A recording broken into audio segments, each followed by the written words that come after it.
What's up? That's Kevin Petersen right there. Is that Jay Staples? How goes it?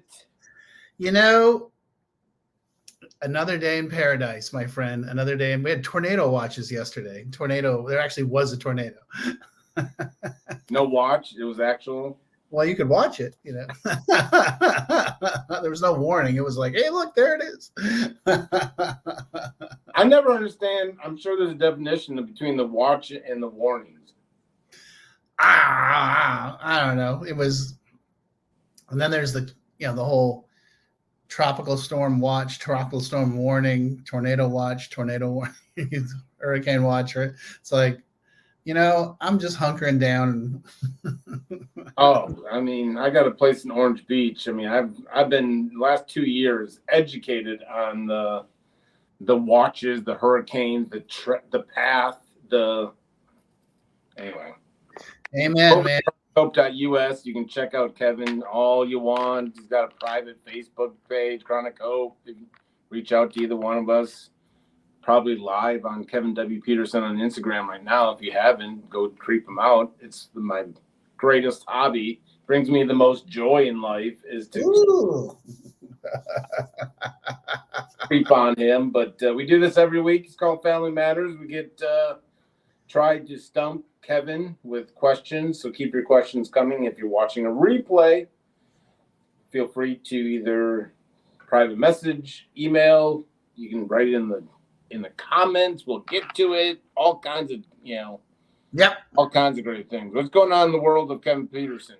Oh, the theme of this week's conversations have been, and we can talk about this. Maybe it'll come up in our questions, but he's been to treatment a number of times, but it doesn't work. I'm like, well, let's talk about that. Was he sober at treatment? Yeah. Well, then the treatment worked. When he left treatment, what was the plan? Oh, well, okay. I mean, I see where you're going with that. I'm like, that's like going to the hospital and getting the cancer taken out and then deciding to keep smoking. It's like not a good plan. Is that what you're trying to say? Not a good plan? Well, you gotta have a plan. It's the aftercare plan is the everything plan. I mean, that's the reality. So I've had a lot of that this week. What have you had this week? Oh, just chaos. I mean, this week has brought chaos. It's wit's end, but refusing to not listen and so forth. And I think that in itself should be a topic one of these weeks for us is, I know if you're not going to listen to either one of us, you're making a mistake. I'll just say I'm a little biased, but listen to some people that are in the know. I mean, it's shocking to me that, not make fun, but it's like a friend of a friend, dealt with it 30 years ago, and he strongly suggests, it's like, well, what does this guy do? He's an accountant, and when you give solid options and resources, and it's like, well, it just seems a little much, don't you? And it's like, oh, well, then why are you calling me? It's like, I finally had like, why did you call me then? Well, someone said you could help. And I'm like, well, you're not necessarily open to help, are you? Well, if you tell me something good, I guess, so. You know what? It strikes me, Jay, as we're talking about this, maybe we should spend like 5 or 10 minutes each week doing it like a small educational piece, Yeah. and I will take on that responsibility, and I wasn't going to. Yeah, well, I know. I was going to say, so next week on Thursday, not Wednesday, Thursday, because I'll be in Orlando at the NatSap. I will bring a quick 5-minute lecture on how do we define addiction. That's what we'll start with, and then we'll kind of roll forward, and that way people can give people a reason to tune in and be like, oh, hey, what are they going to talk about? What's the topic this week? And we can talk about all the different stuff. So, and they probably won't tune in, but it gives them a reason, right? Well, you know, we gotta at least, boys gotta have a dream, baby. That's called a tease in the biz. Okay. Our 15-year-old son is acting out in school. He's never tested positive for drugs, but he's violent and cannot handle his anger. How do you suggest we intervene when drugs are not present? You know, I will tell you that you can intervene in exactly the same way as if drugs were present. It's very direct and very straightforward. When you take a look at the boundary setting that I prescribe in my book, Chronic Hope, Parenting the Addicted Child or Families in Addiction, is we're going to set boundaries in 3 categories: drugs and alcohol, school or work, and family behavior. And if if he doesn't do drugs, that's great. We don't have to worry about that. But then the other 2 have to be addressed. And the way you set the boundary is that you as the parents say, hey, this is what our expectation is, and this is how we're going to hold you accountable. And if you don't do it, this is what's going to happen. But you have to be willing to follow through. That's the bottom line. I mean, that's a lot of what you and I run into professionally, is where the families are like, yeah, we're not going to do that, or I'm not comfortable doing that, or it makes me uncomfortable at XYZ. And I'm like, okay, well, let's talk about that. Let's talk about why you're not comfortable holding your child accountable. And what does that do for you internally, and where does that take you? And, you know, all that therapy stuff that I got trained on, you know, and that's really what we got to do. That's the path we got to go down, because I've had the clients like this all day long. And there are definitely options and alternatives. And let me tell you, a lot of the programs out there for kids will take them without substance abuse. That's not a problem. You know, and so, you know, coming back into, I mean, if he's so explosive and so angry and violent, then he needs help. Let's get him help. That's the bottom line, is let's get your son help. And let's talk about how we're going to do that.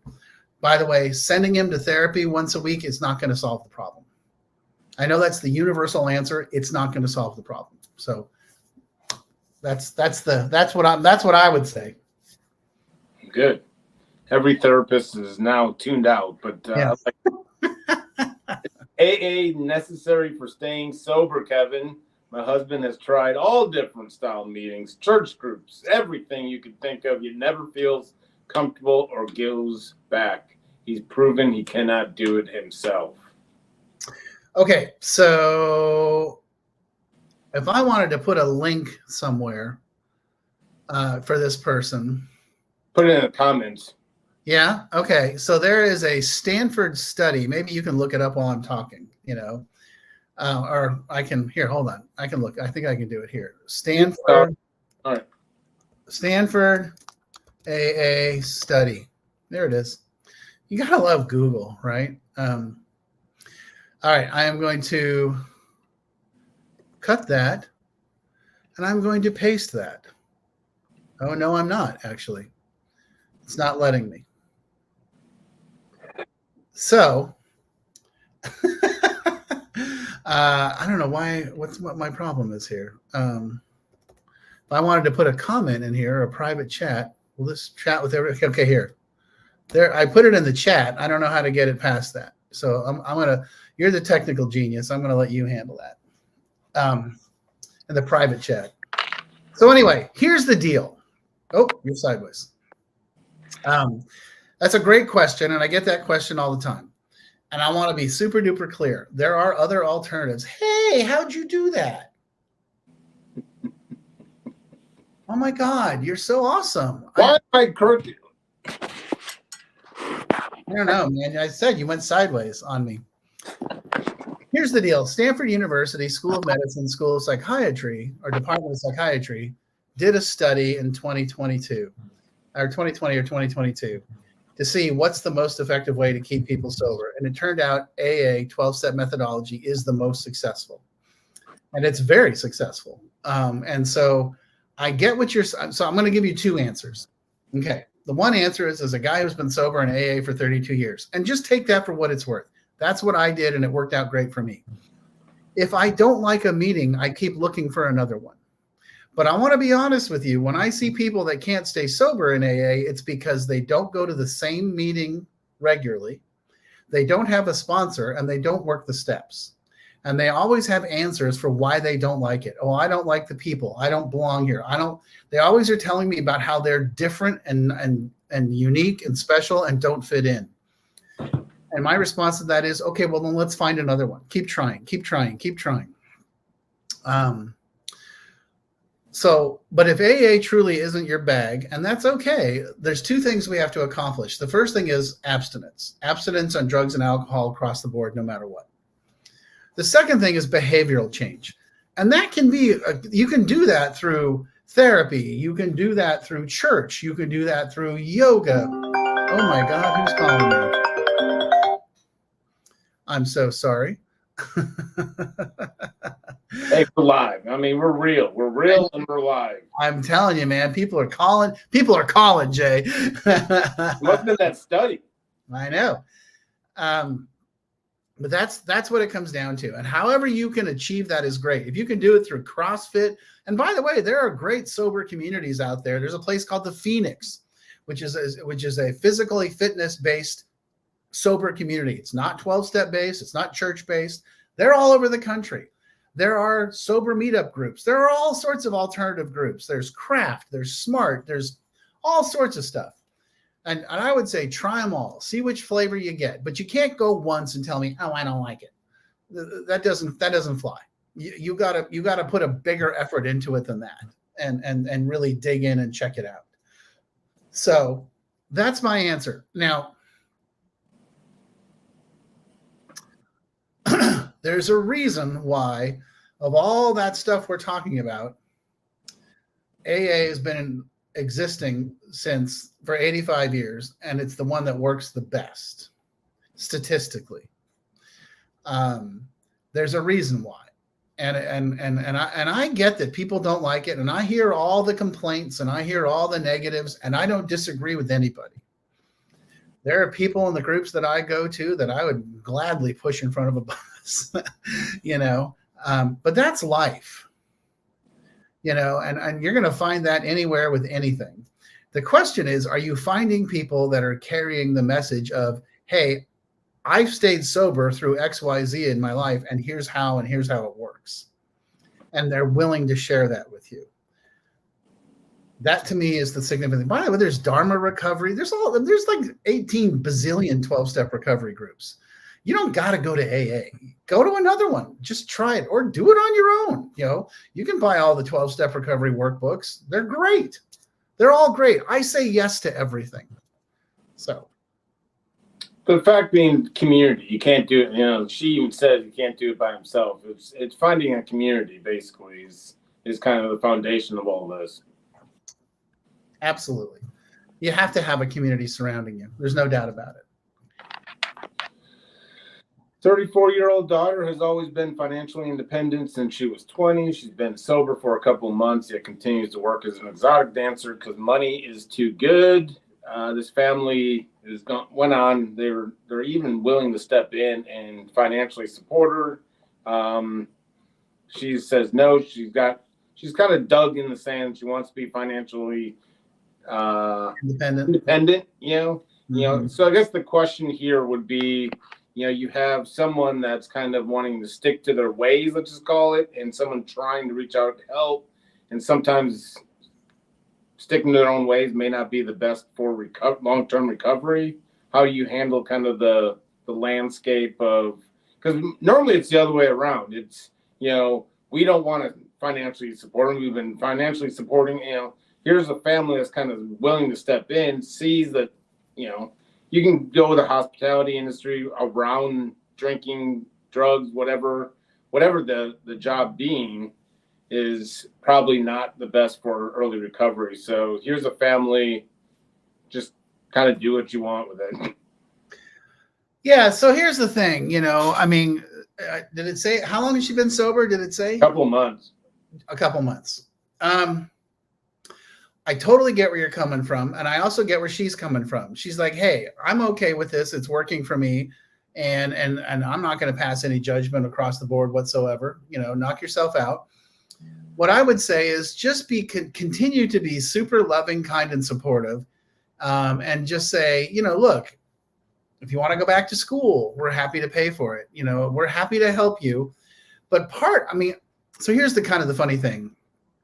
Part of staying sober is learning how to be financially self-sufficient. It's we call it the seventh tradition, and that's for the group, but also for the individual. And that's a whole AA thing. But, what she's trying to do is practice being responsible for herself.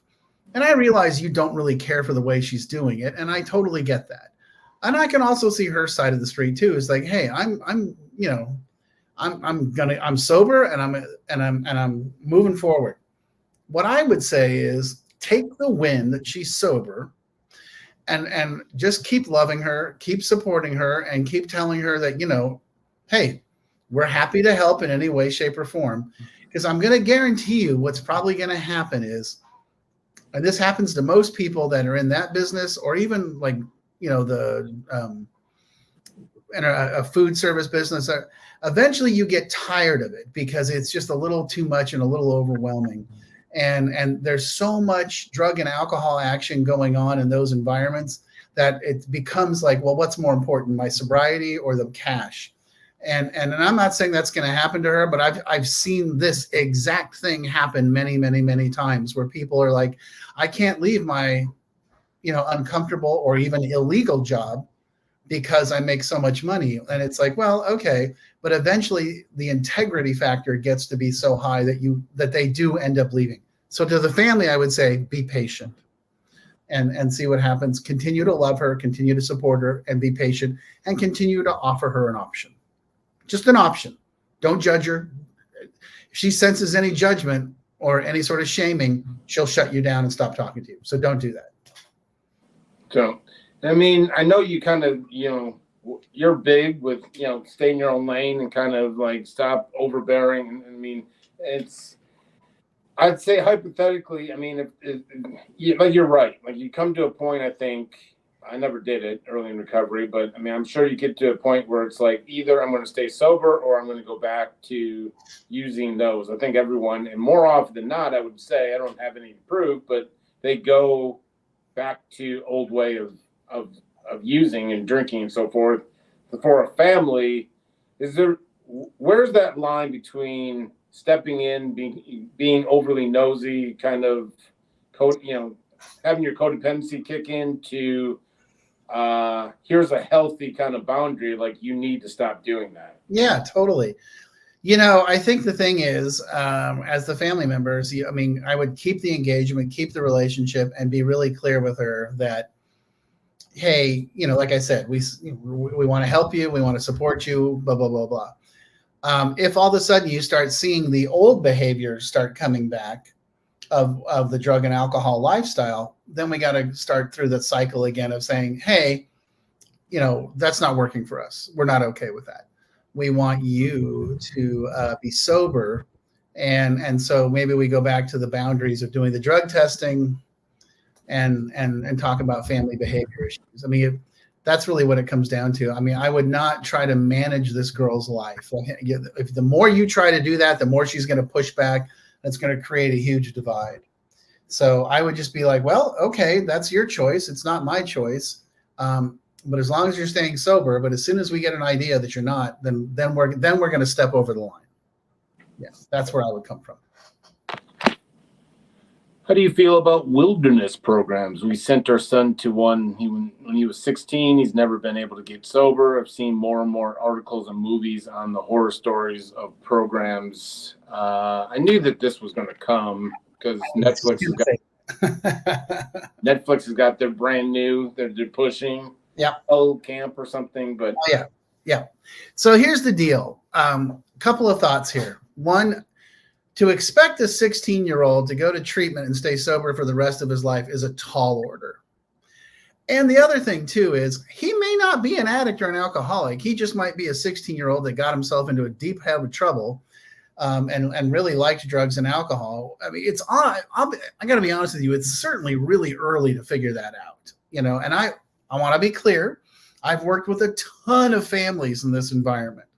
And so my position is, while he's on your dime, then you have the right to call the shot and say, got to be sober, got to go to school, got to behave in a certain family engagement that we're comfortable with. Now, as far as those horror stories and those shows and all that sort of stuff, I'm sure those things are true. I've been doing this for 10 years and I've never once, and I've been putting kids into wilderness programs for 10 years. And I've never once had this situation ever. I've never, ever had a family come back to me and be like, oh my God, you're not going to believe what happened. But that's also because we did a lot of vetting of those programs and we talked to the right people. And we I did a lot of engagement and investigation into where we're sending the kid and why and how and what. And so I would say that you got to be a little cautious about watching that stuff. But that's why you work with someone like me or Jay to help you through this process, because we know who's who and what's what, and I would say, that's what we're here for. And we want to help you. And I mean, and I get it. I totally understand where you're coming from. When I first started my private practice 10 years ago, this was the family that showed up at my door every day. And I was like, okay, well, here, let's start sorting through this. Let's get references. Let's go through what's what. And let's make this fly. And I found places that I trust and that I was comfortable with, and they did great. So I'm happy to defend those programs. I would also tell you, a lot of times when I watch those videos or watch those stories or watch that stuff, by the way, most of those places aren't in business anymore because they were terrible. And I think there's two sides to every story. So I think it's important to understand, that there may be more to the story than just what we're seeing. If that makes sense. Yeah, I think it goes to, staying with people that are in the business. We would like to believe, and I think this goes for not only wilderness programs. There's bad programs, period. Wilderness, insurance-based, young adult, old adult. With the beautiful thing of Google and search and being able to pay for where you show up within that Google search with keywords is the introduction to a lot of not so good treatment centers. So I will say my experience is simple. Like when I come across this, more often than not, the places that are on the top of the Google search, 8 of the 10 I probably never heard of, and that's always a telltale sign for me. Or I've heard of them and I would never send someone there. Yeah.